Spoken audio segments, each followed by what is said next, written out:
As soon as you do that, the map will update with little red dots showing the location that each photo was taken. In today's 5-Minute Friday, I want to cover a feature that's been released in version 4.3.1 that shows you a map of the locations that photos were taken. This is a really useful feature to help ensure you have everything you need before you leave the site. And aside from offering you peace of mind, this is also a requirement for certain clients such as Dronebase. It's super easy to use, so let's get into it. After the mission's completed, go into the Dronelink web client. Click on the mission history icon at the bottom of the screen and then click on the mission that you're interested in. If this is an older mission, you can search for it using the search bar at the top. I'm going to use the 3D mission I used for a previous 5-Minute Friday for this video. The mission will open showing the components and the mission details on the right hand side.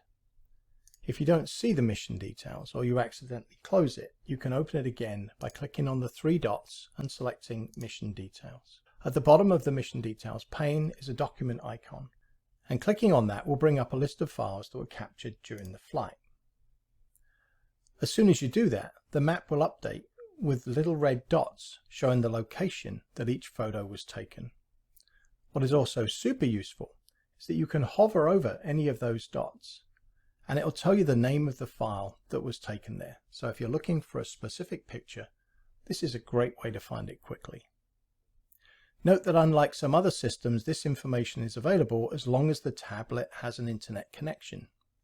No need to waste time uploading the photos to a bit of third-party software to make sure you have what you need. And for the geeky sorts, there's also a download option in the top right-hand corner that will download a JSON file so that you can feed that into other applications. And that's it. Super easy and a really nice new addition to the system. Anyway, I hope you found that useful. As always, I love to receive your comments, so feel free to let me know your thoughts. And if you like what you see, subscribe to the channel to make sure you don't miss any future episodes. Bye-bye.